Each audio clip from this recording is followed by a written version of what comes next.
আসসালামু আলাইকুম। সিএলটিভি 24 থেকে আমন্ত্রণ জানাচ্ছি। আমি তানিশা সুলতানা আফিফা।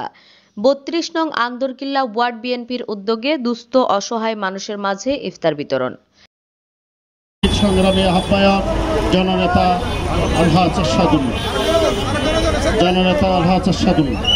আপনারা কেউ ধৈর্য হারাবেন না, আশা করি সকলেই পাবেন। আর একটা অনুরোধ, যারা একবার নেবেন তারা আবার ঘুরে ফিরে আর আসবেন না। এটা যেহেতু বিএনপির ভারপ্রাপ্ত চেয়ারম্যান জনাব তারেক রহমানের নির্দেশে চট্টগ্রাম মহানগর আওতাধীন ৩২ নং আন্দরকিল্লা ওয়ার্ড বিএনপির উদ্যোগে পবিত্র মাহে রমজান উপলক্ষে দুস্থ অসহায় মানুষের মাঝে ইফতার বিতরণ অনুষ্ঠিত হয়। এ সময় প্রধান অতিথি হিসেবে উপস্থিত ছিলেন চট্টগ্রাম মহানগর বিএনপির আহ্বায়ক আলহাজ এরশাদুল্লাহ। যারা খেটে খাওয়া মানুষ আছে, যারা শ্রমিক আছে, আমাদের সাধারণ জনতা আছে, যারা এই বিএনপিকে ভালোবাসে, বিএনপিকে সবসময় তারা তারের শীষে ভোট দিয়ে বিএনপিকে জয়যুক্ত করার জন্য তারা সহায়তা করে দেয়, এই ধরনের মানুষকে ইফতার বিতরণ করার জন্য। বিশেষ অতিথি হিসেবে উপস্থিত ছিলেন চট্টগ্রাম মহানগর বিএনপির যুগ্ম আহ্বায়ক মোহাম্মদ হারুন জামান, চট্টগ্রাম মহানগর বিএনপির আহ্বায়ক কমিটির সদস্য খোরশেদুল আলম। ইফতার বিতরণ অনুষ্ঠানে সভাপতিত্ব করেন আলাউদ্দিন আলী নূর, সঞ্চালনায় ছিলেন সৈয়দ আবুল বশর।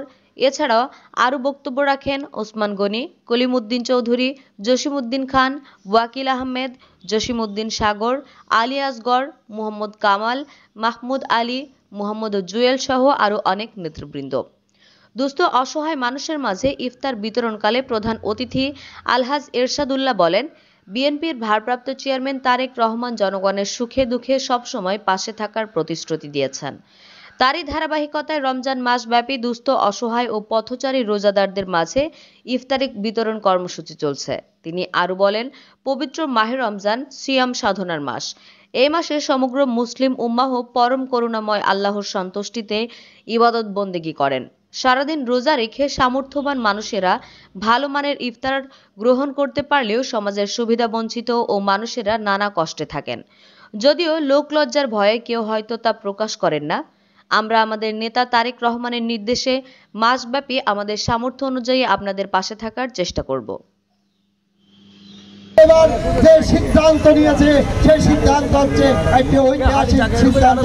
বিএনপি নেতারা ইচ্ছা করে বড় বড় হলে হোটেলে ইফতার করতে পারত, আমাদের চেয়ারম্যান নির্দেশ দিয়েছে সেই ইফতার চলবে না, ইফতার হবে সাধারণ মানুষের সাথে, সাধারণ মানুষের। শুধু আপনাদেরকে বিচ্ছিন্নভাবে বিতরণ করা হচ্ছে সেটা নয়, এখানে আমরাও বসে খাবো, এই ইফতারে আপনাদেরকে বিতরণ করা হবে।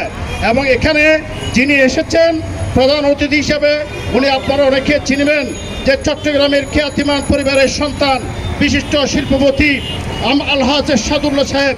বক্তারা বলেন, বিএনপির ভারপ্রাপ্ত চেয়ারম্যান তারেক রহমান ঘোষিত রাষ্ট্র মেরামতের 31 দফা বাস্তবায়নের বার্তা সবার ঘরে ঘরে পৌঁছে দিতে হবে।